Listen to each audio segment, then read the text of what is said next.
amigos, como é que vocês estão? Eu sou o William Raposo e sejam muito bem-vindos à nossa toca. Hoje, apertem os cintos, coloquem os seus capacetes, porque vamos falar de Fórmula 1. E como não era de costume, a gente sempre traz um especialista aqui no assunto. E hoje nós trouxemos um especialista diretamente de Amsterdã, Eduardo Gregório. Pessoal, valeu aí me chamar de especialista. Acho que tá um pouco distante, mas talvez eu possa trazer um pouco aí do lado do fã, né, de quem gosta, de quem acompanha há muitos anos. E, pô, muitíssimo obrigado pelo convite. Eu não tenho muitos amigos, né, não tem muita gente que gosta de Fórmula 1, não é um dos esportes mais populares, então falar disso aí com dois caras que eu conheço há 500 mil anos vai ser legal pra caramba. Obrigado.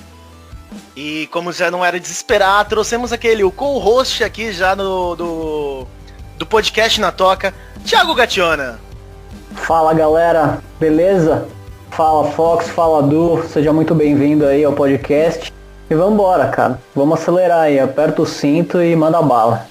Já pra começar, Du, eu queria fazer uma pergunta pra você. Pra quem nunca viu Fórmula 1, o que é, como é que funciona, assim, quantas equipes estão no campeonato? Basicamente, a Fórmula 1 é o maior campeonato de automobilismo no mundo, né? E é um campeonato que viaja o mundo, é um circo que literalmente vai passando de cidade em cidade, nos lugares mais exóticos do mundo. E de uma maneira geral, cara, são 10 equipes, são as equipes com os maiores investimentos, né? As equipes que gastam mais dinheiro em automobilismo são as equipes de Fórmula 1. Dessas 10 equipes, cada uma delas tem 2 pilotos, então no total nós temos 10 pilotos. E o legal da Fórmula 1 é que os pilotos também são do mundo inteiro, diferente de outras categorias como a Fórmula Indy, por exemplo, que é mais focada na América do Norte. Na Fórmula 1 tem gente no mundo inteiro. Infelizmente nenhum brasileiro nos últimos anos, aí, desde que o Felipe Massa saiu, né? Mas tem alguns bons aí vindo aí. Vamos ver se o Fittipaldi chega, enfim.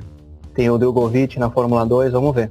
E quem são os pilotos mais tradicionais que estão vindo nessa temporada 2020? Cara, esse ano, enfim, tem já dos 2 anos pra cá, obviamente tem os que estão lá, os mais maduros, né? Os que já estão há bastante tempo, já há 10 anos e pouco. Então temos o Lewis Hamilton, temos o próprio Kimi Raikkonen, que está há milhões de anos na Fórmula 1, não vai aposentar nunca. Tem uma galera nova vindo aí, né? Tem o Max Verstappen aqui da Holanda, que é uma puta de uma promessa. Tem muitos fãs já no mundo inteiro, até tem um pouco de semelhança ali. E pra mim, particularmente, lembra um pouco o Senna na maneira de dirigir. Bem agressivo, quando tem aquele gap ali, ele não deixa de ir. E tem também os novos, as novas promessas, por exemplo, o Pierre Gasly, que ganhou a corrida no último domingo, na Itália. Tem uma galera aí. Tem também, por exemplo, o Sebastian Vettel, né, que tá lá há bastante tempo, já 4 vezes campeão do mundo. Tem bastante gente bacana na Fórmula 1. Ô Du, eu ia perguntar pra você que o Hamilton vem ganhando tudo, né, nos últimos anos aí. E provavelmente ele vai ser o campeão agora. Você acha que ele vai quebrar todos os recordes do Schumacher agora? Com certeza, cara. Esse ano ainda falta uma vitória, né, para ele igualar o Schumacher e um título, né? O Schumacher tem 7 e o Hamilton tem 6. Então falta só um, e esse ano claramente ele tá bastante na frente do Valtteri Bottas, que é o companheiro de equipe dele. E a Fórmula 1 tem esse negócio das hegemonias, né, cara? Todas as décadas aí tem alguma equipe que dispara na frente das outras e invariavelmente as outras equipes começam a reclamar porque eles não conseguem alcançar, e aí as regras mudam, assim como teve a Williams no começo da década de 90, a própria McLaren no final de 90, começo de 2000, depois teve a Ferrari, né, com o Schumacher, que ganhou acho que 5 títulos seguidos com o Schumacher.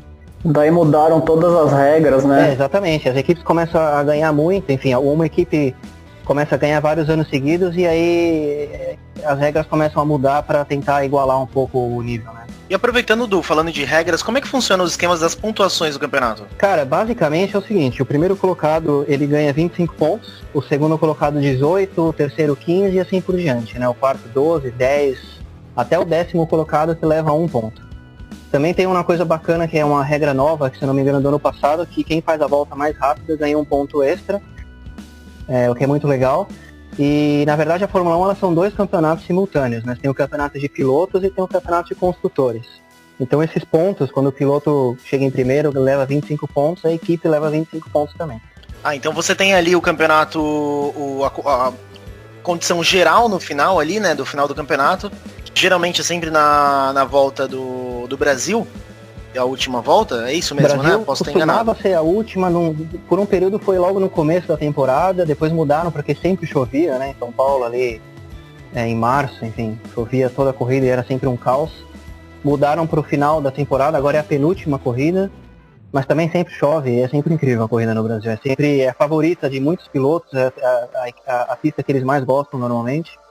E é sempre espetacular a corrida, sempre tem resultados incríveis, como por exemplo ano passado o Pierre Gasly chegou em segundo, né, na frente do Hamilton ali pra quem viu aqueles últimos metros ali, são as coisas mais emocionantes que eu já vi no Fórmula 1. Cara, uma coisa que eu lembro, não sei se ainda é, mas acho que a corrida, pelo menos em Interlagos, ela é a única que é no sentido anti-horário, né? Não sei se ainda tem algum outro circuito que hoje em dia é assim, mas por um grande período de tempo era só a de Interlagos. Eu acho que Singapura é anti-horário também, e deve ter alguma outra, mas eu sei que a grande maioria é sentido horário, e isso também gera ali um nível de estresse e gasto no piloto, porque eles costumam treinar o pescoço, principalmente porque o carro de Fórmula 1 ele gera força G comparáveis a pilotos de caça, né? Então eles treinam muito o pescoço e fazem várias corridas pro sentido horário, e aí chega no Brasil, sentido anti-horário, eles acabam se desgastando um pouco mais durante a corrida. Entendi. Fisicamente deve ser mais difícil. Só aproveitando que a gente tá falando do Brasil, vamos falar um pouco sobre já aproveitando, né? Falar um pouco sobre os pilotos brasileiros, né? Que mais marcaram a Fórmula 1, né? A gente tem... Eu sei que tem muito... Se você conversar com qualquer pessoa sobre Fórmula 1, as pessoas vão sempre responder a mesma coisa. Eu assisti a Fórmula 1 até o Senna. Depois do Senna não assisti mais. A mesma coisa quando a gente tava falando do episódio do episódio de tênis. Inclusive, se você ainda não escutou o episódio de tênis, vai lá no nosso Spotify. Primeiro episódio, está incrível. E muito do que a gente falou no episódio de tênis se concretizou agora no final do US Open, tá? Fica a dica. É incrível mesmo. Então, como a gente também falou no episódio de tênis que as pessoas pararam de assistir tênis quando o Guga parou, e as pessoas pararam de assistir a Fórmula 1 quando o Senna parou, a gente teve também algumas grandes voltas ali do Barrichello, do Felipe Massa. Vamos falar um pouquinho sobre os maiores pilotos da Fórmula 1, né? Brasileiros.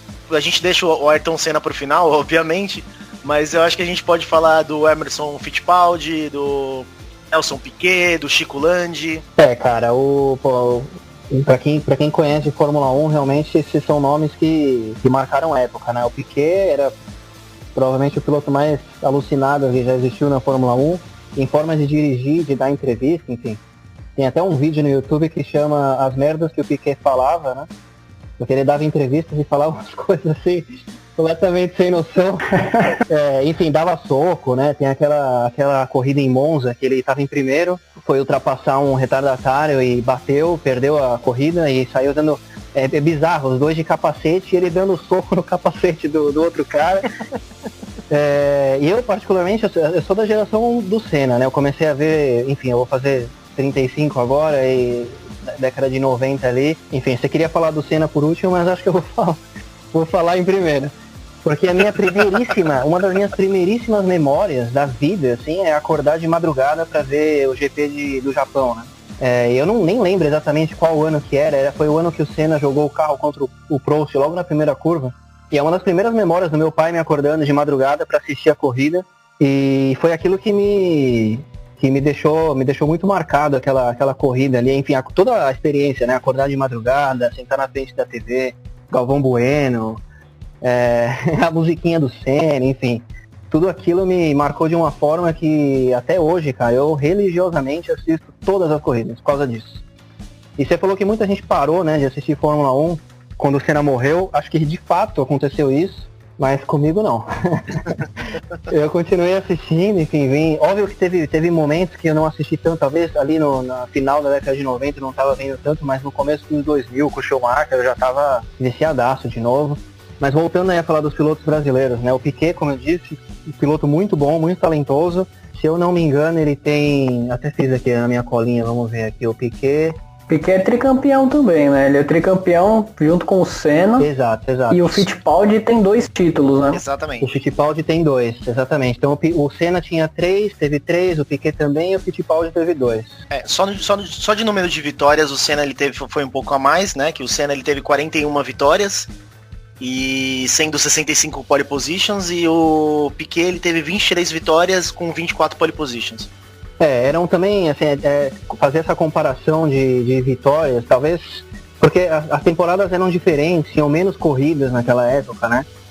Devia ter umas 15 corridas por ano, eu não tenho certeza, mas hoje em dia são 22 e eles estão sempre planejando de colocar mais, enfim. Então, por exemplo, hoje o Lewis Hamilton ter não sei quantas vitórias que ele tem é até um pouco injusto de comparar, por exemplo, com o Schumacher, ele está alcançando agora o número de vitórias, porque hoje em dia tem na época do Schumacher eram 18 ou 19 corridas, agora são 22, então ele tem chances a mais durante o ano de ganhar corridas.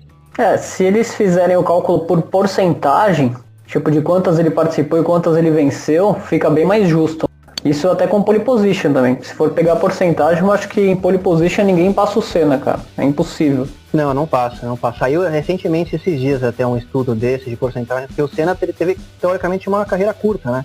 Ele começou ali, eu não tenho certeza se foi 86, 87 e 94 já acabou a carreira dele. Foi, eu acho que 84, do que ele começou acho que na Toleman, alguma coisa assim, acho que 84, de 85 ele foi pra Lotus e depois foi pra McLaren e daí morreu no último ano na Williams. Então foram ali 8, 9 anos, né, de carreira. Enfim, o Lewis Hamilton tá desde 2007, por exemplo, né, então já só de comparar aí de quanto tempo o cara tá correndo, hoje em dia também os pilotos correm mais, né, a gente pode entrar nesse detalhe da presença física dos pilotos hoje em dia.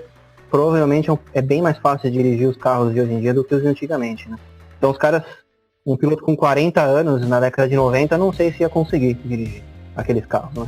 Então os caras se aposentavam mais cedo, né? E naquela época os caras, e eles não eram atletas, né, cara? Tipo, acho que o Senna meio que começou muito com essa coisa de condicionamento físico, preparar o corpo. Pô, você pega o James Hunt lá, o cara tem uma foto dele, cara, muito louca, depois a gente coloca na descrição lá que ele tá, sentado no carro com uma lata de cerveja e uma mulher do lado dele, assim, tipo, era outros tempos, cara. Daí os caras começaram a meio que se preocupar com o condicionamento físico, em ser tipo um esportista mesmo, depois da década de 90, meio que o Senna que introduziu um pouco disso. O James Hunt, ele é tradicional, ele terminar a corrida, pegar uma cerveja e acender um cigarro, clássico dele. O Keck Rosberg também fazia muito isso, de fumar um cigarrinho ali antes da corrida, enfim. Jogador de futebol fazia também, né? Não tinha muito esse negócio de se preparar para praticar um esporte ali. Hoje em dia os caras são atletas mesmo. Você vê o treino dos pilotos hoje em dia é treino de... Cara, você vê o Lewis Hamilton, se o cara sobe no pódio ali e tira a camiseta, os caras parecem um super-homem, tá ligado? Pô, cara, eu já vi uns treinamentos, cara. Eles meio que, tipo, na academia, assim, cara, com os pesos presos no pescoço, eles fazendo o maior esforço, assim, tem maior preparação, cara. Tem um exercício específico que você põe o capacete e aí prende com peso e treina em pé, treina deitado, enfim, o pescoço desses caras para segurar, apesar que hoje em dia também, antigamente você viu o piloto, na hora que ia fazer a curva, a cabeça entortava assim, né?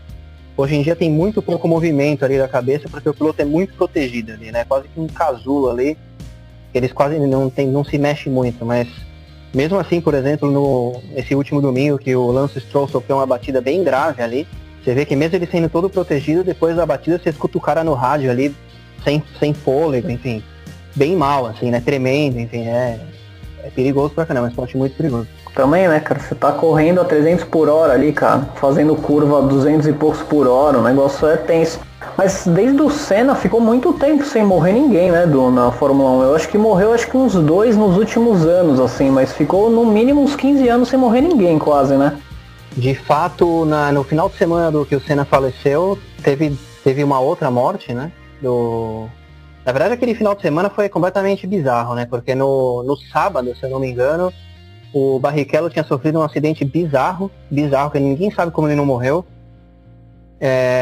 E aí no treino livre, talvez assim no treino livre na sexta-feira. E aí no sábado, o Roland Ratzenberger sofreu um acidente no treino e morreu. É uma cena horrível. E no domingo, que, enfim, vários pilotos não queriam correr. E tem até esses dias eu vi um vídeo sobre o Senna sobre o domingo, né, que tava todo mundo falando, não corre, essa pista é muito perigosa. Ele falou, como é que eu não vou correr, né? Ele tinha acabado de mudar para Williams depois de sair da McLaren. Ele tinha feito 3 pole positions, com um carro muito inferior a Benetton do Schumacher, né? E não tinha nenhum ponto ainda, o carro tinha quebrado, ele rodou, enfim. E aí ele falou, não tem como, eu vou ter que ir pra pista e, enfim, acabou falecendo. E depois, há uns poucos anos atrás, em 2014, morreu o Jules Bianchi em Suzuka, né? Um acidente também bizarro, que, enfim, depois desse acidente mudou muito as regras. Hoje em dia até você vê na corrida desse último domingo teve 2 bandeiras vermelhas, né? Antigamente você não costumava ter bandeira vermelha assim. Antigamente você colocava um caminhão na pista para tirar um carro que estava lá parado por algum acidente, por alguma questão, e continuava com o safety car ali, continuava com bandeira amarela, enfim, foi exatamente assim que o Jules Bianchi morreu, né? Era uma bandeira amarela em Suzuka na chuva, e mesmo na bandeira amarela ele perdeu o controle do carro e bateu debaixo de um caminhão e morreu. E aí, essa foi a última morte, né? Tirando a que teve na Fórmula 2 ano passado também. Essa foi muito azar, né, cara? Porque ele acabou... Porque ele não foi um tipo acidentaço, né, cara? Ele foi parar embaixo do caminhão que tava tirando um outro carro que tinha saído da pista antes, né? Exatamente, é. Esse acidente mudou muito a Fórmula 1. Porque como você falou, faziam muitos anos que não havia uma fatalidade na Fórmula 1 e, enfim, se achava que era muito seguro, que nunca mais ia acontecer de novo. E aconteceu, e depois disso eles colocaram o Halo, né, na Fórmula 1, que inclusive salvou o Carlos Sainz no acidente que teve esse domingo, aquele acidente bizarro na reta, né, que era relargada e, enfim, alguns carros não largaram direito e os que vinham atrás bateram com tudo. E você vê na imagem que ia vir na cabeça dele uma peça do outro carro e o Halo salvou ele, basicamente. Então, assim, a segurança da Fórmula 1 mudou muito em questões da própria segurança do carro, né, mas em questões de regras. Hoje em dia, se tem um carro parado na pista, é safety car. Né? Se não fica mais outro carro parado na pista. Se entrar um caminhão, eles param a corrida. Se entrar um trator para puxar um carro, bandeira vermelha. O que eu acho super justo, né? Tem que ser assim mesmo. Segurança em primeiro lugar. Não correm mais o risco, né? Exato.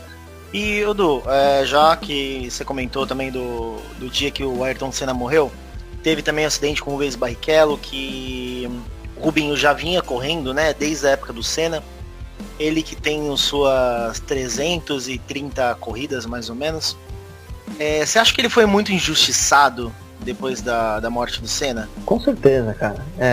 Se eu não me engano, aquela era a primeira temporada do Rubinho, ou a segunda, alguma coisa assim. E o brasileiro tem isso, né? Eu lembro do episódio do tênis que vocês estavam falando exatamente sobre isso, né? De um herói nacional ter que ser substituído por outro, assim, não... E carrega o peso, né? Carrega aquele peso de ter que substituir. Imagina substituir o Ayrton Senna, cara. E a própria mídia fez muito isso, né? Bateu muito na tecla de que aquela era a última esperança dos brasileiros na Fórmula 1.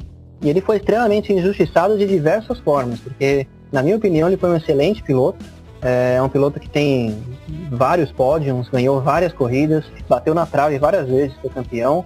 A própria mídia bateu muito, dizer pela Rede Globo, não só pela Rede Globo, mas por todos os veículos de comunicação que cobriam a Fórmula 1. Depois da morte do Senna, ele foi meio que taxado como substituto, enfim. E ele tinha potencial, cara, não pra ser um Senna, porque o Senna nunca existiu um piloto como ele, acho que nunca... Não tem como você... Nunca mais vai existir. É um piloto com aquele foco, né, com aquele talento. Mas o Barrichello, ele era um excelente piloto, cara, não tenho dúvida disso. E a própria comunidade da Fórmula 1, talvez se você perguntar no Brasil, pros brasileiros, eles vão falar que não, que ele era o famoso segundo lugar, né, é piada, é meme, né, de quem chega atrasado. Mas se chegando atrasado. Mas se você perguntar para quem entende mesmo de Fórmula 1, para a comunidade internacional de Fórmula 1 e os outros pilotos, enfim, muitos vão colocar ele como um excelente piloto, e ele era inclusive um excelente... ele sabia mexer no carro muito bem, né? Inclusive tem uma história de que o Schumacher costumava... Peraí, desculpa aí. Chegou o ramen da... Enfim, tem uma história, né, de que o Schumacher costumava copiar o setup do carro do Rubinho, né? Porque na verdade tem essa, assim, na Fórmula 1 o seu principal competidor é o seu companheiro de equipe, né? Porque ele tem o mesmo equipamento, enfim, você vai ser medido diretamente com o seu companheiro de equipe. Parece que o Rubinho tinha uma cláusula, não sei, pode ser lendo na internet isso aqui, mas que ele tinha que abrir o setup do carro dele pro Schumacher, mas o Schumacher não precisava fazer isso pra ele. Né? Caramba, cara, não sabia disso. Mas também ele foi contratado como segundo piloto, né, quando ele foi pra Ferrari, né? Ele disse que não, né? Ele não vai assumir, né? Mas é que era tudo pro Schumacher e ele era o cara que ia ajudar o Schumacher a ganhar com a Ferrari, né? E foi como aconteceu aquele episódio fatídico dele... Do hoje sim, hoje não. Isso cara. Massa, né? Ou é do Rubinho? É do Massa ou do Rubinho esse? Não, acho que é com o Rubinho, cara, com o Rubinho. Porque os dois fizeram a mesma coisa. E foi uma corrida que nem precisava, cara. Tipo, acho que o Schumacher já devia ser líder absoluto no campeonato. O Rubinho fez o final de semana perfeito e daí na última volta os caras mandaram ele passar. Tipo, né? Acho que nem ia fazer diferença pro Schumacher ser campeão isso no fim. Mas ele obedeceu. O que, na verdade, assim, foram as duas vezes que aconteceu isso, foi na Áustria, na corrida da Áustria. Na primeira vez que aconteceu, óbvio que foi uma polêmica, mas né, acontece ali, ainda existia jogo de equipe naquela época, hoje em dia, ainda existe hoje em dia, óbvio que existe, mas não pode ser tão na cara assim, né?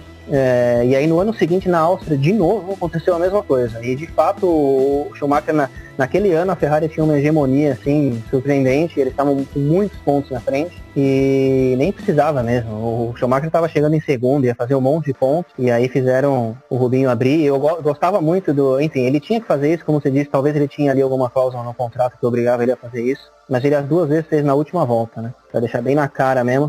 No último momento. Na última curva até, né? Pra deixar bem tipo, olha, vou fazer, mas vocês que se ferrem aí com as consequências disso. Pra todo mundo ver que você é sacanagem, né? Ô Du, posso até entrar num assunto aí, não sei se você vai saber responder, que teve essas coisas de jogo de equipe. Eu acho que foi com o Bruno Senna na Renault, que ele bateu o carro.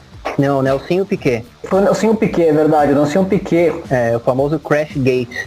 Cara, o que foi essa história? Eu lembro que o Briatore ele foi banido da Fórmula 1, né, depois disso. Foi. Cara, o Briatore, dá pra fazer um podcast só sobre ele, assim, porque ele é uma figura, ele é tipo o Berlusconi da Fórmula 1, tá ligado, né? Enfim, o Briatore, cara, ele, loucão, ele nem era, se eu não me engano, ele não era nada a ver com Fórmula 1, ele não tinha nada a ver, ele trabalhava na Benetton, que era uma marca de roupas, né, e a Benetton, assim como a própria Red Bull comprou uma equipe pra entrar na Fórmula 1, a Benetton comprou uma equipe lá naquela época. Não, peraí, eu tô falando do Briatore na época da Benetton, mas isso aí já era Renault. Realmente a Benetton tinha virado Renault. E aí o que aconteceu é que naquele ano... Benetton é aquela o Night of Color, né? Exatamente. E aí naquele ano a Renault tava não tinha um carro muito bom ainda. Era um carro bom, mas não era um carro ali meio de midfield pra frente, assim, né? E aí naquela corrida em Singapura, que eu acho que foi a primeira corrida em Singapura na história, que por sinal, cara, eu vou contar a história toda, porque é inacreditável. As consequências desse dia foram... Para os brasileiros, vocês vão entender o quanto bizarro aquilo foi. A Renault tinha um carro médio para bom e acho que eles tinham algum problema e tiveram que trocar a caixa de câmbio, alguma coisa, não sei. E aí largaram lá para trás, né? Quando você troca algum componente do carro, você ganha uma punição para ir lá para trás no grid de largada. E aí o que eles combinaram com o Nelsinho Piquet, e dizem eles que foi ideia do Nelsinho Piquet, enfim, isso aí deu pano pra manga pra caramba, né? Foi um processo longo pra caramba. E dizem que eles combinaram de numa determinada volta, o Nelsinho Piquet ia bater de propósito numa curva, né? E foi muito mal feito, assim, porque se você olhar a telemetria do carro, você vê que o cara bateu de propósito, tá ligado? Dá pra perceber, né? E a ideia era bater especificamente numa curva que não ia ter como tirar o carro dali, você ia ter que colocar um safety car. E aí o que eles fizeram? Na volta anterior, o Alonso fez o pit stop dele. Na verdade foi o seguinte, o Alonso largou lá pra trás, naquela época ainda tinha reabastecimento, né? E ele largou com muito pouco combustível, muito pouco mesmo combustível. Então ele ultrapassou um monte de gente no começo da corrida, porque ele tava com o carro bem leve. E aí ele parou uma volta antes do acidente do Nelsinho Piquet. E aí entrou o safety car. Consequentemente, normalmente na Fórmula 1, quando tem um safety car, todo mundo vai pros boxes pra fazer o pit stop deles. E aí o Alonso foi lá, sei lá que posição que ele tava 10º e pouco, foi parar em primeiro, né? Então eles fizeram todo o acidente pro Alonso ir pra frente. Nossa, foi uma trapaça mesmo, né? Isso que eu diria que é jogo de equipe. E aí o mais bizarro disso tudo é que, se eu não me engano, o Massa tava em primeiro nessa corrida. E aí por conta desse pit stop, ele tava assim, mas tava em primeiro bem na frente do Hamilton, acho que o Hamilton tava em segundo, e o Massa e o Hamilton estavam disputando ali o campeonato, né? Pau a pau mesmo, ponto a ponto. E aí vocês devem lembrar que foi aquele pit stop do Massa que na hora que ele foi sair, o mecânico levantou aquele pirulito antes da hora, e aí o Massa saiu com a mangueira de combustível ainda presa no carro, né? Nossa, foi nessa corrida, cara, eu não lembrava, cara. E aí no final do ano... Tudo errado pros brasileiros. E aí no final do ano, que foi a última corrida que naquele ano foi no Brasil, o Lewis Hamilton ganhou por 1 ponto. Se o Nelsinho Piquet não tivesse feito essa merda dessa batida, o Massa teria sido campeão, porque ele ia ganhar aquela corrida. Caramba, cara. Que bizarro. Não lembrava disso. O cara tirou o título dele, né, se for pensar. Acabou ali o título. E o Nelsinho Piquet tá fazendo o que agora, Du? Você sabe? Tem notícia dele? Se eu não me engano, ele tá na Fórmula E, que é que é a categoria de carros elétricos, né? Que é bem legal, por sinal. Dá um podcast só sobre Fórmula E também, né? Pô, vamos fazer depois, cara, ia ser legal. Tá jogando bot. O cara virou futebolista agora. Eu não tenho certeza se ele... Eu lembro que ele tava e, se eu não me engano, ele tinha sido demitido, enfim, não sei. Eu não acompanho muito. Desde essa época aí do Crash Gate, eu peguei meio que um desgosto pelo cara. Ô Du, e qual que é a diferença da Fórmula 1, 2, 3? Cara, basicamente a Fórmula 1 é o principal tier, né? O principal campeonato. E aí as categorias Fórmula 2 e Fórmula 3 são as categorias de acesso. Então você pode imaginar, vamos imaginar que o piloto ele começa no kart e aí ele vai para uma categoria acima do kart, uma Fórmula Renault, uma, sei lá, tem uma na Nova Zelândia que muitos pilotos vão correr lá. E aí eles vão para Fórmula 3, ali nos 16, 17, 18 anos, e depois eles vão subindo, né, conforme eles, os pilotos que vão ganhando, enfim, que vão se destacando, vão pra Fórmula 2. E por sinal, eu falo aqui, cara, pra quem gosta de automobilismo, assistir a Fórmula 2 e a Fórmula 3 é muito legal, porque diferente da Fórmula 1, a Fórmula 1 é um campeonato de construtores, isso quer dizer que cada equipe constrói o seu próprio carro, e na Fórmula 2 e Fórmula 3 os carros são idênticos. O que muda são os engenheiros e os estrategistas, né? Então fazer setup de carro, enfim, as estratégias, isso muda de equipe para equipe. Então algumas equipes são melhores que as outras nesse sentido. Mas o carro é o mesmo, o equipamento é o mesmo. Então os pilotos no braço mesmo ali. O piloto que ganha é porque ele é muito, muito bom mesmo. Manja mesmo. Então você vai subindo da Fórmula 3, você vai pra Fórmula 2, da Fórmula 2 você vai pra Fórmula 1. E aí o que acontece, acho legal falar sobre isso, é que as equipes de Fórmula 1, já há bastante tempo, elas têm as suas academias de piloto, né? Então, por exemplo, a Ferrari tem a sua academia, que tem, se eu não me engano, eles têm 3 pilotos na Fórmula 2 agora, e um deles é o filho do Schumacher, né? Que tá em primeiro, por sinal, no campeonato. Cara, ele é bom, Du? Você já acompanhou? O filho dele é bom? Eu acompanho bastante a Fórmula 2, que eu acho bem legal de assistir mesmo. Muitas vezes as pessoas vão falar que a corrida de Fórmula 1 pode ser um pouco chata, né? O que eu acho que mudou bastante nos últimos anos, tá? Tem sido bem emocionante. Mas a Fórmula 2, cara, é ultrapassagem o tempo todo. Os caras vão na raça mesmo. É muito legal de assistir. E o Nick Schumacher, não tenho certeza, vamos chamar ele de Schumacher. Mick Schumacher, quase o mesmo nome do pai, Ele é bom. Ele é bom. Ele tá em primeiro e, enfim, você vê ele fazendo ali. Tem vários caras bons vindo aí na Fórmula 2. E ele provavelmente, enfim, existe aí uma possibilidade dele ir pra Alfa Romeo no ano que vem, na Fórmula 1. Então pode ser que ele suba pra Fórmula 1 ano que vem. Quantos anos ele tem, Du? Ele é novo, não é? Em 21. O Max Verstappen, ele entrou na Fórmula 1 acho que com 19, se eu não me engano, né? Ele foi bem precoce. E já entrou bem, assim, já entrou em alto nível, né? Ele é muito bom, cara. Pra idade dele, meu, o cara pilota muito. Ele vai ser, eu acho que ele vai ser um futuro campeão, assim. Quase certeza disso. O Mick tem potencial também pra seguir os passos do pai. Infelizmente ele não tem o pai ali, né, pra dar os toques, ensinar, enfim. Mas ele tem um tio, né? Tem o tio, que foi um bom piloto também. O Ralf Schumacher, eu lembro que na época que era ali a hegemonia do Michael Schumacher, Ralf Schumacher sempre tava ali pegando o pódio. Cara, o Ralf Schumacher tem vitória pra caramba. Não tenho certeza quantas vitórias ele tem, mas ele ganhou um monte de corrida, subiu no pódio um monte de vezes. Mas o que o Thiaguinho tava falando do Max, o Max ele foi, ele até hoje é o piloto mais novo a ganhar uma corrida. Ganhou com 19, se não me engano. Chegou quebrando recordes, né, cara? Chegou, e ele entrou pela Toro Rosso na época, né, que a Red Bull ela tem duas equipes, tem uma equipe B e a equipe A, então tem a Red Bull e a Toro Rosso, e ele entrou pela Toro Rosso, e no meio do ano, o Kvyat, que era um piloto russo, foi rebaixado pra Toro Rosso, então no meio da temporada o Max foi pra Red Bull, pra equipe A, e na primeira corrida ele ganhou a corrida, de cara. Caramba, o cara chegou... A diferença que um carro não faz, né? Carro e o piloto também, né? Cara, é engraçado isso, né, porque acho que foi o Gasly, ele também, né, foi promovido, né? Ele era da Toro Rosso, não sei se foi 2018, 2019, e foi pra Red Bull, não conseguiu ter resultado e foi demitido, né? E voltou pra Toro Rosso, né? Ou pra alguma equipe menor.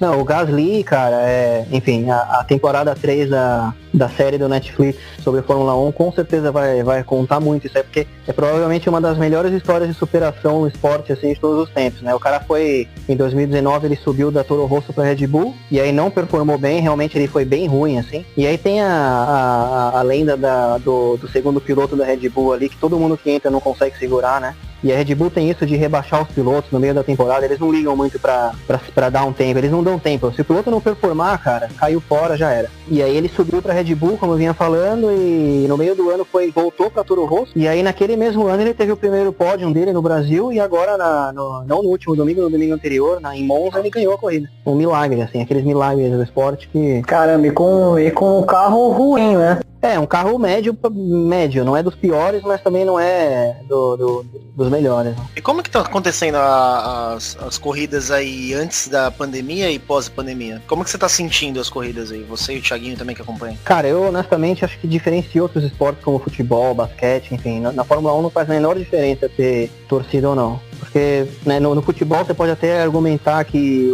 a torcida pode empurrar o time, enfim, fazer os jogadores se motivarem, mas na Fórmula 1, a única coisa que serve a torcida ali, como o Senna, enfim, vários pilotos costumavam falar que quando começa a chover, eles decidiam parar para trocar de pneu, observando se as pessoas estavam abrindo ou fechando o guarda-chuva, né, na arquibancada. Então talvez a única coisa que influencia é isso. Mas tirando isso, sinceramente, eu não senti diferença nenhuma. E, sendo bem honesto, esse ano, por questões do Covid, o calendário mudou completamente, né? Isso que eu ia perguntar, cara, pra você. Como é que eles escolheram, cara, as pistas? Porque mudaram todas. Teve essa grande prêmio da Toscana, cara, nunca teve. Pelo menos desde que eu acompanhei, nunca teve. Era sempre Monza e San Marino, cara. Toscana era o pódio da Ferrari, né? Na época, era as pistas da Ferrari. Tem muita curva nesse da Toscana, né? É uma pista da Ferrari, é Mugello.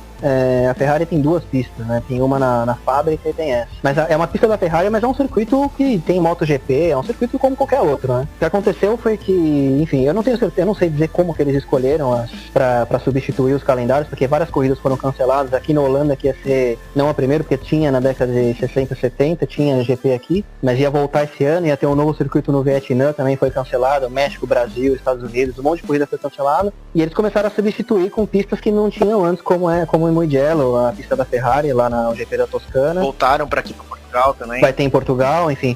E isso aqui, assim, é o que eu tava falando, eu achei incrível, porque a gente tá vendo Fórmula 1 em pistas que normalmente não aconteceria, né? E no final das contas o calendário não foi tão prejudicado, vai ter menos corridas do que o normal, eu acho que vão ser 17 ou 18, não tenho certeza, mas também não vai ser um campeonato que, por exemplo, no começo do ano, no começo dessa pandemia, os fãs de Fórmula 1 estavam muito preocupados com se tivesse um calendário com 10, 11 corridas. Enfim, imagina você é campeão nesse ano, né? Fica meio uma dúvida ali se foi mesmo, se campeão você foi, mas fica uma dúvida ali se não foi um campeonato normal, né? Mas não vai ser isso que vai acontecer. Não dá pra considerar, né? Campeão café com leite, né? Se fosse o Hamilton, acho que ninguém ia falar nada. Por exemplo, se o Hamilton fosse campeão num ano que tivesse 10 corridas, ninguém ia falar nada. Mas se fosse o Verstappen, por exemplo, que nunca ganhou, acho que a galera ia falar. Ia falar, lá, ele conseguiu ganhar porque era um outro tipo de campeonato, menos corrida, tudo mudou. Quero ver ele ganhar num ano normal. Não só iam falar, como falaram, porque no começo, logo quando apareceram as primeiras corridas confirmadas depois da pandemia,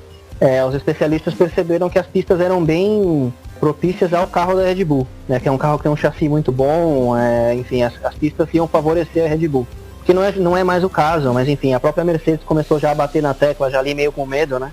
Mas agora já tem um monte de corrida, vai ter até corrida na Turquia, enfim.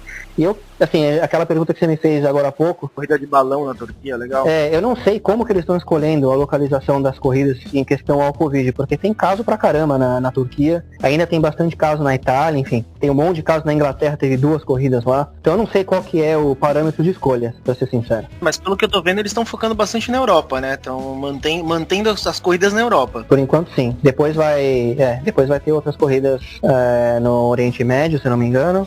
Vai ter, como você falou, vai ter em Portugal, que fazia muitos anos que não tinha. Mas geralmente em Portugal era no Estoril que você tinha as corridas. Mas nesse ano que foi decidido, né, que vai ter a corrida, não vai ser mais no Estoril. Eles vão fazer no Algarve. Por sinal, Estoril, se eu não me engano, a primeira vitória do Senna foi lá. Sim. Foi na chuva, né, com a Lotus, se eu não me engano. Que acho que era uma corrida que hoje em dia os caras tinham parado, certeza. Ah, sim, com certeza. O Senna era um mestre da chuva, né, cara? Aquela corrida em Donington, que o Senna, se não me engano, largou em quarto, e aí perdeu uma posição, foi pra quinto, mas antes de terminar a primeira volta ele já estava em primeiro.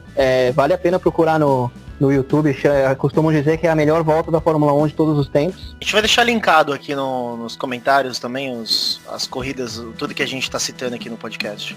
E ele largou ali e destruiu os caras que estavam na frente. Fizeram até uma placa pra ele dessa volta aí, falando que foi a melhor volta da história da Fórmula 1.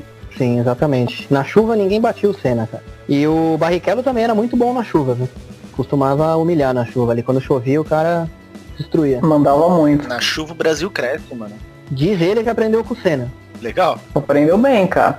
que você acha dessa rixa, cara, que tem aqui no Brasil dos piquetistas e dos caras que torcem pro Senna? Você já viu, cara? Tem vários fóruns, os caras brigando, cara, falando que o Piquet era melhor, que o Senna era melhor, que não sei o quê. Cara, quando eu tava crescendo, quando eu tinha lá meus 5, 6 anos, eu gostava muito do Senna, como eu falei, né? Da minha primeira memória, enfim, foi do Senna. E o meu pai era um baita de um fã do Piquet. Então rolava essa rixa até em casa ali, porque eu não gostava do Piquet, né? De ver as coisas. Na verdade eu nem sabia se eu gostava ou não, porque eu era muito criança, não lembro. Mas hoje em dia, assim, vendo corridas do Piquet, eu acho que ele era um puta de um piloto, mas particularmente ali na personalidade eu não sou muito fã dele, não. Você acha que a personalidade dele foi pro filho? Ah, com certeza, né, cara? Cara batendo de propósito. O ser humano nasce puro. E a Fórmula 1 que corrompe. E aí vai sendo corrompido ali, né? Mas, cara, nesse ponto, eu não sei dizer, mas eu acho que o Senna era, tipo, mais polêmico na pista, assim, do que o Piquet. Eu acho que o Senna, como piloto, era bem melhor, assim, eu acho até incomparável os caras colocarem eles na mesma prateleira, assim. Não, você põe qualquer especialista, cara, sempre o Senna tá entre os melhores pilotos de todos os tempos. O Piquet nunca é citado, cara, nunca. Você pode pegar qualquer ex-piloto, qualquer cara que acompanha, nunca. Só que no Brasil eu acho que os caras fazem essa comparação. Mas o Senna fazia umas sacanagens, cara. Ele batia aquela batida do Prost lá que ele bateu na primeira curva, que você citou. Ele tinha aquele acordo com o Prost de não passar também, sempre que eles largavam na primeira curva não podia passar o cara que largou na pole, o Senna passava. Eu acho que o Senna era muito mais polêmico na pista, assim, de jogar meio sujo do que o Piquet. Eu vou defender o Senna nessa aí, porque eu acho que a Fórmula 1, assim como o tênis, né, que vocês falaram no último podcast aí, é um esporte que você tá sozinho ali no carro, né? E vários pilotos falam que, não dá pra você ter amigo na Fórmula 1. Não tem como você fazer amizade, tá ligado? Você vai bater nos caras, enfim, todo piloto faz isso, cara. Você falar que o Senna batia nos outros pilotos, ou ultrapassava quando não era pra ultrapassar. O Sebastian Vettel fez isso com todos os companheiros de equipe dele. O Schumacher também detonou todos, jogou sujo com todos os companheiros de equipe. Enfim, os caras que mais ganharam a Fórmula 1 não fizeram muitos amigos não, cara. Não, isso sim, mas não tô nem dizendo de... Tô dizendo de, por exemplo, ele bater no cara de propósito, que nem ele fez em 1990 lá. Que os caras trocaram a posição da largada, ele foi lá e bateu no Prost de propósito, a corrida acabou e ele foi campeão. Mas você tem que lembrar que no ano anterior o Prost tinha batido nele, né? Não, isso também, tem essa discussão, né? Vingancinha. Dizem que foi a vingança, né? Só que passou um ano, né, depois pro cara se vingar, né? Mas dizem que foi uma vingança ali. Cara, se você assistiu o documentário do Senna, você vai entender bem essa questão ali, né? O Senna, no ano anterior, ele tinha que ganhar a corrida para levar o campeonato para a próxima corrida. E aí o Prost jogou o carro em cima dele para acabar com a corrida ali e ser campeão. E foi exatamente isso que aconteceu, né? Além disso, o Prost tinha do lado dele o presidente da FIA, que era francês também, e era um puto de um amigo do Prost. E não gostava do Senna, assumidamente. Então, assim, entendo que o Senna jogou o carro ali, mas, cara, sei lá, mas eu acho que eu faria a mesma coisa, pra ser sincero, porque por mais que tenha passado um ano, cara, a Fórmula 1, né, assim, é nervos à flor da pele o tempo todo, cara. Ainda mais naquela época, que não tinha muita regra, jogou o carro ali e acabou a corrida. E você ainda pode argumentar que, cara, o Senna pôs o carro no gap ali, né, porque o Senna falava. Todos os pilotos sabiam, na verdade, né, que se tivesse um gap, o Senna ia colocar o carro, cara. E você, como um piloto que tá prestando atenção no que tá em volta de você, e você sabe quem é o piloto que tá na sua frente, quem é o piloto que tá atrás de você, assim como na vida, a gente tem que conversar com as pessoas de acordo com como você acha que elas vão reagir. Na Fórmula 1 é a mesma coisa. Se você tem o Ayrton Senna atrás de você e você deixa um espacinho, cara, ele vai botar o carro ali e vocês vão bater. Não tem jeito. Foi nessa corrida que teve depois do julgamento? Não, essa foi a do ano anterior. Que inclusive passou até no documentário do Senna, ali né? Uns 25 minutos só sobre isso no documentário. Ele foi roubado ali, né, cara? Porque os caras falaram que ele cortou caminho ali, né? Mas na verdade todo mundo fazia aquilo, cara. Sempre que saía da pista, você ia pela área de escape ali e voltava, né? Essa foi a única corrida que fazer aquilo foi proibido, né? E cara, assim, na Fórmula 1, você encontrar um buraco nas regras é Assim, é uma coisa que o estrategista que sabe pegar o manual ali da FIA e tentar achar buracos na regra para deixar o seu carro mais rápido, ou para, enfim, para fugir de uma punição, por exemplo, isso é normal, cara, você faz. O Schumacher teve uma corrida na Inglaterra, se eu não me engano, que ele sofreu uma punição de 10 segundos. Não lembro exatamente porquê, ele estava em primeiro, em segundo lugar vem o Mika Hakkinen atrás dele, e aí ele sofreu ali uma punição faltando umas 3 voltas, se eu não me engano. E aí você tem que cumprir a punição antes de acabar a corrida, né? E aí o que ele fez foi que ele, na última volta, ele entrou nos boxes, e aí passou pela linha de chegada, ou seja, acabou a corrida, e aí ele pagou 10 segundos de punição, depois que a corrida já tinha acabado, e ganhou, cara. Ganhou, porque era um buraco na regra, tá ligado? Não tinha uma regra especificando isso. Mas mesmo ele passando depois da linha de chegada, contou. Cara, que absurdo. Diz a lenda que alguém na Ferrari abriu o manual correndo ali, e procurou, leu, falou, se a gente fazer isso depois que ele passar da linha de chegada na última volta, tá tranquilo. Nossa. E aí fizeram. Os caras ficam lá, tipo advogado, né, cara? Os caras ficam achando uma brecha. Eu particularmente acho a Fórmula 1 um esporte incrível, exatamente por causa dessas coisas, porque além de ser, tem vários níveis, né, a Fórmula 1. Tem o nível do piloto, que tem as rivalidades, né, e aí tem o nível das equipes, e aí dentro do nível da equipe você vai ter o próprio desenvolvimento do carro, né, desenvolvimento de tecnologia, aí você pode até falar de quanto que a Fórmula 1 colabora para o resto do mundo, né, em segurança de transporte, em novas tecnologias, recuperação de energia, freio ABS, enfim, um monte de coisa que veio da Fórmula 1, controle de tração, tudo isso nasceu na Fórmula 1 e foi pro consumidor depois, né? E aí dentro desse nível de equipe você também tem todo o lance da estratégia, que eu acho é uma das coisas mais legais da Fórmula 1, é você ser manjar da estratégia. E aí isso vai incluir desde a escolha dos pneus, que horas que o piloto vai parar no pit stop, que volta que ele vai fazer o pit stop, enfim. E aí entra nessas coisas que a gente estava falando de quando que ele vai cumprir uma punição, por exemplo, enfim. Isso que eu acho legal da Fórmula 1, né? Tem todos esses níveis de competitividade que acaba influenciando no resultado. Puta, da hora. E o que você acha que vai mudar dessas corridas que aconteceu agora, principalmente da última corrida em Toscana, para a temporada 2021?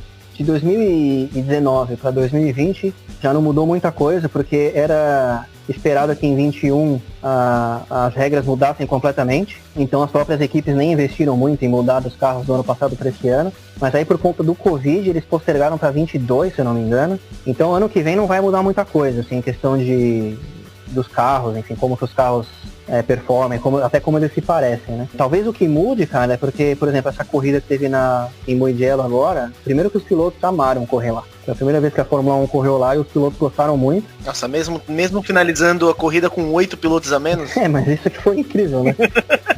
Isso que foi incrível. A corrida não tinha dado nenhuma volta, já tinha 6 carros para fora, né, de tantas batidas que tiveram. Talvez mude isso, talvez eles acrescentem algumas corridas que os fãs gostaram, mas em questão de regra não vai mudar muita coisa não, pro ano que vem.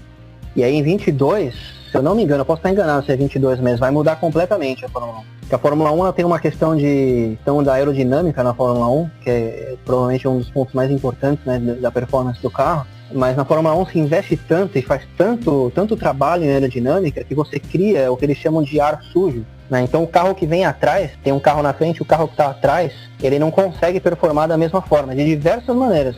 Uma das maneiras, por exemplo, é a própria questão aerodinâmica. Como está vindo um ar sujo balançado do carro da frente, porque esses carros têm vários spoilers, tem aerofólio na frente e atrás, os spoilers do lado, enfim, tem um monte de coisa bagunçando o ar para quem vem atrás. Além dessa questão da aerodinâmica para o carro de trás, que não vai ter um ar limpo, você também acaba causando problema de aquecimento no carro de trás, por exemplo. Então você alcançar o cara que está na sua frente e fazer a ultrapassagem, hoje em dia, é muito difícil. Então eles vão mudar as regras para 2022 para diminuir a quantidade de coisas que as equipes podem fazer em questões aerodinâmicas. E a ideia é deixar os carros mais competitivos entre si. E a ideia é fazer a corrida roda a roda, né? E permitir que os pilotos se alcancem e tenha mais ultrapassagem, enfim. Que é o que os fãs costumam reclamar, né? Que a Fórmula 1 moderna, que atualmente tem pouco ultrapassagem. O que já vem mudando, né, com a asa que abre, né, hoje em dia você tá menos de um segundo do carro da frente, você consegue abrir a sua asa, que é para deixar o carro mais rápido, né, tem menos resistência aerodinâmica, e aí teoricamente você consegue alcançar esse carro. Mas essa questão do ar sujo é muito importante. Acho que nos últimos 10 anos, né, que eles vêm, sei lá, nos últimos 10, 15, que eles vêm querendo aumentar o número de ultrapassagens constantemente, né? Todas as mudanças de regras, eles têm aí como viés aumentar a competitividade, né? Exatamente, cara. É sempre essa busca eterna para deixar a corrida mais emocionante. Du, então a tendência ano que vem é que a Mercedes domine de novo, já que provavelmente não vai ter muita mudança e muito investimento. Acredito que sim, cara. A Mercedes enfim, essas próprias regras que eles estão fazendo agora, por exemplo, esse ano, no meio da temporada eles baniram uma coisa que chama o modo do motor, né? Que durante a corrida o piloto consegue no volante deixar o motor com uma octanagem mais alta ou usar um pouco mais de energia, porque na Fórmula 1 você tem o motor, a Fórmula 1 é um híbrido, né? Ele tem o motor a combustão, mas ele também tem bateria que coloca uns cavalos a mais ali. Então você consegue, durante a corrida, o piloto consegue mudar o modo de motor, que eles chamam de party mode, né? Que no qualifying, no treino classificatório, eles colocam o motor no máximo, e o motor ali vai aguentar uma volta nesse modo no máximo, né? Ele vai gastar combustível pra caramba, serve pra uma volta mesmo, só pra você ver o seu tempo e fazer a qualificação. Mas aí na corrida os pilotos conseguiam, até antes dessas duas corridas que teve na Itália, eles conseguiam mudar, e de repente você tá ali chegando em alguém na frente, você colocava o motor num modo mais rápido, e aí você consegue ultrapassar esse cara. E eles mudaram isso, talvez as equipes não queiram admitir tanto que foi isso, mas claramente foi por conta da Mercedes, por conta dessa hegemonia da Mercedes. Acho legal até falar que ano passado, assim, basicamente a Ferrari estava roubando, né? Eles estavam a Ferrari tem esse histórico aí, todas as equipes, né, fizeram traquinagens aí. A McLaren roubou dados da Ferrari ali uma época. Mas ano passado a Ferrari estava com uma especificação de motor ilegal, e as equipes estavam todo mundo suspeitando, porque literalmente a Fórmula 1 tem um break de inverno, né? De verão, desculpa. Então do primeiro semestre inteiro a Ferrari estava performando de uma certa forma, e aí teve o break de verão e eles voltaram destruindo. No semestre voltaram, destruindo todo mundo. Não fazia sentido nenhum. E aí o que descobriram, na verdade não descobriram, houve uma investigação da FIA que meio que ficou por panos quentes ali.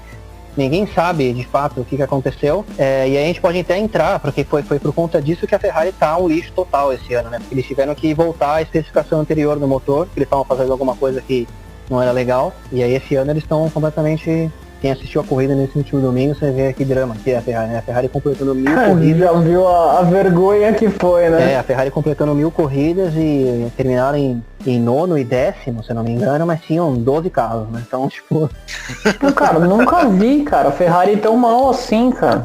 Nunca vi, não me lembro, assim. Já teve. A Ferrari tem esse negócio de nacionalismo, né? De eles... Enfim, os anos que eles trouxeram pessoas de outras nacionalidades para gerenciar, como teve o Ross Brown na época do Schumacher, né? Eles tiveram muito sucesso, mas eles têm esse lance nacionalista de contratar, assim, a grande maioria dos funcionários da Ferrari são italianos. E isso cria uma dificuldade, não por conta de ser italianos, mas cria uma dificuldade de achar profissionais, né? De encontrar profissionais qualificados, enfim. Você vai ver a Mercedes, tem gente do mundo inteiro trabalhando lá. O Vettel, ele chegou a disputar título com o Hamilton uns anos atrás. Ano passado, cara. Ah, mas não foi muito disputa, né? Ele, os caras tomaram um pau, né? A Mercedes ganhou muito na frente, né? Mas teve um ano ali, acho que uns 2, 3 anos atrás, que eles disputaram, pelo menos até as últimas corridas do campeonato, tava meio que pau a pau, assim. Acho que não foi ano passado, então foi no ano retrasado, que foi bem próximo. Mas o que aconteceu ano passado é que a Ferrari criou-se uma rivalidade interna ali entre o Vettel e o Leclerc. Leclerc é uma surpresa aí também, bem novo, não sei quantos anos exatamente ele tem, mas também veio recentemente na Fórmula 2 e também chegou de voador ali na Ferrari. E aí o Vettel, enfim, eu gosto muito do Vettel, mas toda vez que ele se depara com um piloto mais novo, aconteceu a mesma coisa com o Ricciardo na Red Bull, e o Ricciardo chegou e bateu ele saiu da Red Bull, foi pra Ferrari, e aí quando o Leclerc entrou, bateu ele e agora tá de saída também, indo pra Aston Martin, né? No ano que vem. Por sinal, ano que vem, uma das mudanças é que vai ter essa equipe Aston Martin, que na verdade é a Racing Point, que é o carro rosa, para quem assiste Fórmula 1. É o carro rosa que algumas pessoas chamam... surpreendente, algumas pessoas chamam de Mercedes rosa, né? Porque eles copiaram a Mercedes do ano passado. Isso que é esse negócio da Fórmula 1, né? As equipes se copiam, roubam informação uma das outras, enfim. A Racing Point é da Mercedes, não, né? A Racing Point usa motor Mercedes, mas não é da Mercedes. A Racing Point atualmente ela o dono da Racing Point é o Stroll, que na verdade sim, o piloto é o Lance Stroll e o pai dele é o dono da equipe. O pai dele comprou. A equipe era a Racing Point entrou, era Force India, chamava Force India. que era de um indiano, que eu não vou lembrar o nome dele agora, mas era um cara que estava metido em várias mutretas, enfim, meio mafioso aí, sei lá, não vou falar nada porque eu não tenho muita informação. Mas é uma equipe que entrou em concordata, eles chegaram a falir, né? E aí o que aconteceu foi que o pai do Lance Stroll, que na época estava na Williams, que ele era um piloto pago, né? A Williams tem muito disso de trazer, na Fórmula 1 tem muito disso, na verdade. O piloto, ele às vezes tem que pagar para entrar na equipe, né? Tem que trazer um patrocinador, enfim. E aí a Force India estava falindo, o pai do Lance Stroll comprou a equipe, girou Racing Point, continuou rosa, o carro já era um carro rosa, continuou rosa. E aí nesse ano, o que eles fizeram foi que, o que foi descoberto esse ano é que eles usaram câmeras 3D para tirar fotos da Mercedes do ano passado e copiaram o carro. É conhecido como Pink Mercedes, a Racing Point. Porque o que aconteceu é que o pai do Lance Stroll, como eu ia falando, ele comprou essa equipe, mas ele também comprou a Aston Martin, a montadora. Então ano que vem vai virar a Aston Martin Fórmula 1, e vai ter o Sebastian Vettel como piloto. Grande Sebastião. Ô, Du, cara, você falou da Williams, ela foi comprada agora, né? Esse ano. Finalmente eles venderam. E você tem aí boas perspectivas para eles? O que você acha que vai acontecer? Cara, muita gente diz que demorou muito, né, para eles venderem, enfim. Foi a última equipe familiar clássica, né, da Fórmula 1. Tem a Haas ainda, que é do Haas, que é uma equipe, enfim, é uma empresa familiar também americana, já envolvida no automobilismo há muitos anos, mas que nos últimos 4 anos eles estão na Fórmula 1. Mas a Williams, enfim, para quem conhece Fórmula 1, Williams é um nome que tá sem, né? Você fala de Fórmula 1, você fala de Williams, você fala de Fórmula 1. E eles tiveram, enfim, anos e anos de sucesso, vários pilotos, Alan Prost correu lá, Ayrton Senna correu lá, o Nigel Mansell, uma porrada de piloto, cara. Campeão lá, Damon Hill, Jacques Villeneuve. Teve anos e anos de sucesso e o próprio Felipe Massa encerrou a carreira lá, né? E eles vinham aí em vários anos com um budget muito pequeno em comparação às outras equipes, né? Estavam com pouca grana mesmo. E na Fórmula 1 ter pouco dinheiro ter um investimento alto, um budget alto é essencial para você ganhar. E era essa última equipe familiar, né? Do Frank Williams e da Claire Williams. A corrida em Monza, há 2 finais de semana atrás, foi a última corrida com a família ainda sob controle. E agora foi vendida para um consórcio aí de investidores, enfim. Eu estou esperançoso, eu espero que eles mantenham o nome, eles dizem que vão manter o nome Williams, porque seria uma grande perda, né? Perder esse nome, enfim. Até para a própria Fórmula 1, cara. Tem que continuar, cara. Exatamente. Eu acho que seria um desrespeito, assim, né? Tirar o nome Williams da Fórmula 1. Sim, cara. Verdade, cara. Tipo tirar a Ferrari da Fórmula 1, sabe? Exatamente. Mas eles vão ainda ter alguma influência lá do Frank Williams e a Claire ou não? A partir da hora que vendeu, eles já não dão pitaco mais? Eu acho que eles não dão pitaco mais nenhum, cara. E foi, diz a lenda, dizem eles, né, que foi escolha deles sair completamente. Eles poderiam ter se mantido no board lá, enfim, ser um conselheiro, alguma coisa do tipo, mas saíram 100%. Inclusive levaram uma coisa bacana, né? A Williams levava o nome do Senna no carro até hoje, né? Tinha escrito Senna na Williams até hoje. E também tinha o nome da mãe da Claire Williams, eu não sei exatamente o nome dela, enfim, da esposa do Frank, que faleceu alguns anos atrás, também tinha o nome. E eles levaram o nome dela junto, eles falaram para não deixar mais o nome dela. Enfim, a família saiu de fato. O nome do Senna, eu imagino que vai continuar lá para sempre, o S do Senna, né? Imagino que continue lá para sempre, porque, enfim, uma homenagem aí que provavelmente vai existir para sempre, mas a família tirou completamente a única coisa que vai manter de fato é o nome Williams. E eu tô esperançoso, cara, eu espero que eles injetem dinheiro aí pra trazer a Williams pro patamar onde eles merecem estar, né, cara? Porque... Pô, também, seria lindo ver. Imagina eles ganhando corrida de novo, cara. Seria incrível. Ia ser lindo de ver. Seria incrível. Legal ver as equipes dando uma renovada, seja em pilotos, seja em tecnologias novas. É muito, muito bom você ver principalmente a Fórmula 1, que é um negócio que sempre tá com novidades, como você mesmo falou, que você tem grandes avanços tecnológicos, né, pro mundo do consumidor, né, nós, consumidores de carros. É bem interessante você ver essas tecnologias sendo implantadas e empresas renovando sempre. Então, mas mantendo a tradição das suas equipes, né? É bem interessante isso. Inclusive, nesse ano de Covid, nesse ano de 2020, as equipes de Fórmula 1 elas desenvolveram respiradores, né? Várias equipes se juntaram para fabricar respiradores, quando estava com falta de respiradores no começo da pandemia. Então a Fórmula 1 de fato tem essa importância, não é só um esporte que agrada a quem está assistindo, mas enfim, traz tecnologias aí não só para tecnologias automotivas, mas enfim, de geração e conservação de energia, por exemplo.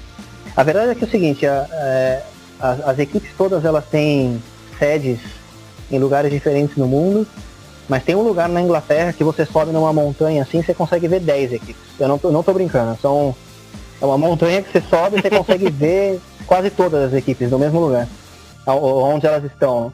A grande maioria delas tem a fábrica na Inglaterra, que é o berço da Fórmula 1. Né? Cara, uma coisa da Covid também, que acho que a Fórmula 1 foi um dos primeiros esportes a voltar, cara. Eu lembro que ficou tudo parado, e se não me engano a Fórmula 1 foi o primeiro a falar, a gente vai retomar aqui. Eu lembro que foi o primeiro que eu voltei a ver. Foi o primeiro que eu voltei a ver nesse tempo de pandemia. Assim, achei mó legal. Falei, pô, finalmente uma coisa nova, né? Tava o saco cheio de reprise já. Inclusive eles foram um benchmark aí de como voltar, né? Porque a Fórmula 1, cara, são milhares de pessoas, né, no mesmo lugar ali, trabalhando nas equipes, trabalhando no circuito. E eles conseguiram montar um esquema de guerra ali, que toda semana todo mundo é testado, enfia o palitinho no nariz ali, faz o teste. E você fica na sua bolha, né? Você, o piloto, você tem a sua bolha dos seus mecânicos, e você não pode sair da bolha. Inclusive, muitos pilotos estão reclamando de solidão, né? Porque eles não estão... A Fórmula 1 agora, por ser um calendário curto, eles estão fazendo final de semana, corrida de bate e volta. Tem 3 finais de semana seguidos de corrida que os caras não conseguem voltar para casa. E mesmo quando voltam para casa, eles não podem sair da bolha, né? O Lewis Hamilton fez um post esses dias de... uma questão meio falando do lado lado psicológico dele, de depressão, enfim, ele tava reclamando desse lado de que ele não consegue, né, ele não tem ninguém pra conversar, enfim. Você tá ali na sua bolha, no seu quarto de hotel, e é isso, cara, não vem das mesmas pessoas da sua bolha, enfim. É engraçado que os pilotos de Fórmula 1 já estão acostumados a ficar sozinhos, né, cara, porque os caras viajam o ano inteiro, né, estão sempre fora de casa, e mesmo assim eles estão sentindo, né. Com certeza, cara. A Fórmula 1, no geral, ela é um esporte bem elitista, né? Enfim, é um esporte caro, muito caro. É um esporte que, assim, o único piloto negro é o Lewis Hamilton. Não me lembro se teve outro. E ele tá até acho bem bacana. Esse ano ele tá batendo bastante nisso. Enfim, tem usado a plataforma dele para falar sobre esse problema, né? Que eu acho incrível, acho que ele tem que fazer isso mesmo. Inclusive o último pódio dele é isso, né? Exatamente, no último domingo ele usou uma camiseta como forma de protesto para lembrar que os policiais que mataram uma mulher estão livres ainda, uma mulher que eles entraram na casa errada e mataram a mulher. Ainda estão soltos. E estão soltos ainda, né? Policiais raramente são presos nesse... E eu vi que a FIA, por algum motivo, tava investigando ele, cara, o pódio do Hamilton. Como assim, cara? Existe uma questão da FIA de você não poder fazer declarações políticas. Mas isso não é declaração política. Eu também acho que não. Lendo na internet sobre isso, muita gente acha que é político porque é um caso federal ou um caso onde tem já um processo em andamento. Enfim, eu acho que quanto mais as pessoas falarem sobre isso, melhor, na minha visão. Então, mas o que eu vi que a FIA está investigando não é necessariamente o protesto que ele fez, mas sim as regras. Eles estão querendo ditar melhor as regras de como fazer esse tipo de protesto. Eu acho uma puta uma besteira, né? Ele ia ser punido por causa disso? Ele ia perder ponto? Ia acontecer alguma coisa com ele? Já vi hoje que não vai ter punição nenhuma. E se tivesse também, cara, pelo amor de Deus, né, mano? Ia ser ridículo, né, cara? Os caras não iam conseguir fazer isso hoje em dia, eu acho. Assim, a comunidade ia cair matando eles. Com razão, né? Porque não faz sentido, né, cara? Você punir o cara por causa de um posicionamento. Mas enfim, a Fórmula 1 tem isso, né? De ser um esporte extremamente masculino e branco. Sempre foi assim, espero que mude, cara. Espero que, enfim, o Lewis Hamilton vai se tornar provavelmente o maior piloto de todos os tempos nos próximos anos. Eu acho incrível, vai ser o maior piloto de todos os tempos do esporte, um dos esportes mais elitistas do mundo, vai ser um piloto negro. Animal. E eu acho que isso vai ser incrível. Ele tem quantos anos? Uns 30 e poucos já, né? Ele tem a minha idade, cara. Tem 35. Ele deve correr por mais uns 5 por aí. Você acredita nisso? Eu acho que sim, cara. Ele parece muito jovem, cara, ainda. Sim, cara, além de tudo ele é vegano, né, cara? Ele tem toda essa questão dos problemas climáticos, enfim, ele é um cara que usa muito bem a plataforma dele, na minha opinião. Algumas pessoas criticam isso, porque às vezes ele fala as coisas meio que na empolgação ali, mas eu acho que, cara, quanto mais pessoas falarem sobre essas coisas, melhor. E ele, como você falou, tem 35, cara, e hoje em dia, na Fórmula 1, a Fórmula 1 hoje em dia é bem mais fácil dirigir um carro hoje em dia do que há 10, 15 anos atrás. Eu acho que ele vai fácil. Se você olhar o físico dele, enquanto esse cara se prepara, ele vai fácil até uns 40, se não for mais. Pode ser que ele perca a empolgação, né? Depois que ele bater aí o recorde do Schumacher, que eu acho que ele bate esse ano. Os recordes, né? Talvez ele tente fazer 8 títulos. E vai parar no auge, né? Mas se deixar, o cara faz 10 títulos, né? Eu acho. Esse ano é o 7º título dele, né? Se ele for campeão. Se ele ganhar esse ano, ele faz 7. Ele iguala o Schumacher esse ano, se ele ganhar. E tem vários pilotos, enfim, o próprio Vettel, os pilotos já dessa certa idade, os mais veteranos, muitos deles eles querem esperar essa mudança de regra que eu falei de 2022, né? Eles querem esperar para correr nesse carro. Vai ser um carro, enfim, você pode eu vou mandar o link para vocês depois, é um carro com um look super futurista, assim. Vai ficar bem legal a Fórmula 1. Espero que eles resolvam esses problemas de ultrapassagem, que a corrida fica um pouco mais competitiva, né? Legal. E também tem um lance que eu esqueci de falar, que é o budget cap. Enfim, como eu estava falando, né? As equipes investem muito, e as equipes que investem mais, elas conseguem melhores resultados, né? Como qualquer coisa na vida, nos negócios, enfim. Quem investe mais costuma se dar melhor. E agora eles criaram esse teto orçamentário na Fórmula 1, que eles vão ter um limite de gastos, que é até para igualar um pouco o nível das equipes, né? O que eu acho muito bom também. E vai acabar caindo no fair play financeiro também, qualquer coisa. Exatamente. Mas esse teto, ele é tipo um teto razoável? Por exemplo, as equipes pequenas chegam nesse teto ou não? Esse é um teto só para as equipes grandes? Porque às vezes os caras colocam um teto lá absurdo que as pequenas nunca vão chegar lá, então às vezes não faz diferença. Eu honestamente não sei te dizer, mas que eu saiba, todas as equipes assinaram o Tratado de Concórdia, se não me engano, acho que esse é o nome.